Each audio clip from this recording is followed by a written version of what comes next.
Olá, estudante, tudo bem com vocês? Hoje nós vamos falar sobre mais uma função orgânica, que são os ésteres. Os ésteres são substâncias derivadas do ácido carboxílico, que foi a função que vocês estudaram na semana anterior. Então, os ésteres, eles são formados a partir de uma reação que nós chamamos de reação de esterificação, onde um ácido carboxílico reage com álcool ou fenol, né? Para formar, então, o éster e liberar água.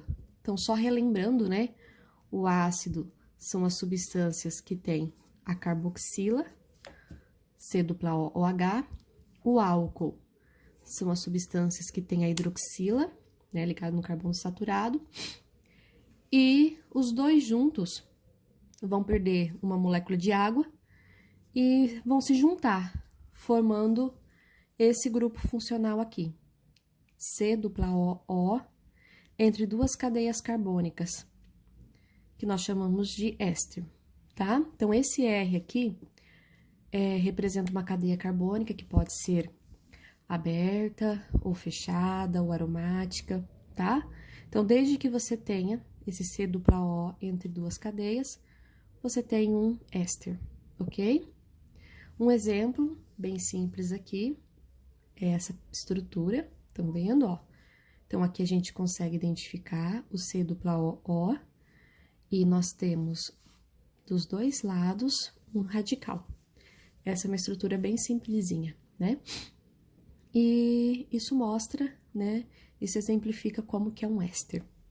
Essas substâncias, né, os ésteres, a nomenclatura deles é um pouquinho mais extensa do que os outros, porque aqui você vai considerar que ele tem duas cadeias, né? Você considera essa cadeia aqui, ó, como a cadeia principal, que é a cadeia que inicia com o carbono que tá nesse O, né? Então, a cadeia principal que você considera que tem dois carbonos. Só que aí você observa que tem esse outro carbono que ficou ligado direto no oxigênio. Esse outro carbono aqui, ele é considerado um radical, certo? Então, a gente considera, você não pode contar esses três carbonos numa sequência, utilizando, por exemplo, um prefixo prop. Não pode ser assim, você tem que separar, tá? Então, esse oxigênio aqui, ele tá separando a cadeia principal de um radical, tá? Consequentemente, na nomenclatura dos ésteres, você vai usar, né, vai ser um pouquinho mais extensa. Nós vamos ter essa parte inicial, que vai terminar em oato, que refere-se a essa parte da cadeia, que é a parte principal. Que nós vamos ter o prefixo, né, você vai colocar o prefixo, met, et, prop, but, assim por diante, o infixo, an, en ou in, e a terminação oato. Por exemplo, esse composto aqui, que eu mostrei para vocês, ele seria, ó, prefixo. Desse lado só tem dois carbonos. Então, o prefixo de dois carbonos é et. Infixo. Aqui a ligação é simples. Então, ele é an. Então, como ele é a parte principal do éster, nós vamos usar a terminação para ele, oato. Opa, etanoato. Então, é etanoato, mais o D, então, etanoato D. E, no final, você vai colocar o nome desse radical que vem ligado no oxigênio. O nome desse radical ligado no oxigênio, você coloca o prefixo dele, mais o A. No caso, esse radical é um metil, lembram dele? Metil, só que aí você acrescenta o A, para ficar metila, tá? Seria o prefixo mais ila, tá? Ou o nome do radical mais A. Então, o nome dessa substância é etanoato de metila, tudo bem? Essas substâncias, os ésteres, eles são muito utilizados na indústria alimentícia como flavorizantes. Então, são substâncias que são colocadas, por exemplo, em sorvete, balas, né? Para dar o cheiro, o aroma, o sabor artificial de algumas frutas, por exemplo, tá? Então, aqui eu trouxe alguns exemplos para vocês e vamos tentar montar essas estruturas para fixar melhor esse conteúdo, né, da nomenclatura. Então, por exemplo, aqui, ó, uma substância que é utilizada como aroma de banana, então, vai fazer uma bala de banana. Então, eles querem utilizar um cheirinho lá, um aroma artificial. Então, eles colocam essa substância que vai ter essa característica. Etanoato de pentila. Então, o que você tem que entender? Esse final, oato, ele vem da parte principal da cadeia. E essa parte que termina em ila, vem da parte do radical. Então, o que vocês não podem esquecer? Todo éster possui essa parte no centro, o C dupla O. Desse carbono do dupla O para a esquerda, nós vamos colocar a parte principal, que é essa parte terminada em oato. Então, se é um etanoato, et são 2 carbonos. An é ligação simples, então você conta com esse, tá? Esse aqui já é o primeiro carbono. Então, para fazer o etanoato, só está faltando mais um. Então, ó, esse é o etanoato.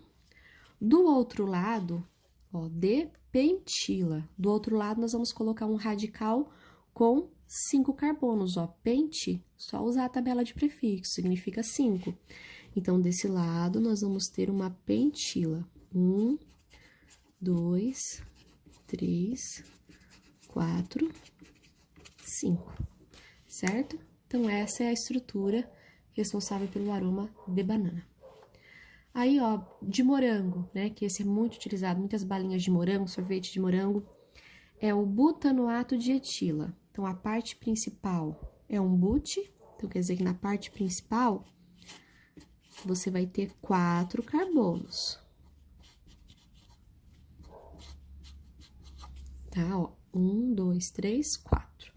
Se atentar à quantidade de hidrogênio, observe que o número de hidrogênios que eu coloco é sempre para completar a tetravalência do carbono. Carbono com uma ligação, mais 3 hidrogênios. Carbono com 2 ligações, mais 2 hidrogênio. Esse carbono aqui, pode ver que eu nunca vou adicionar hidrogênio nele, porque ele já possui as 4 ligações, tá?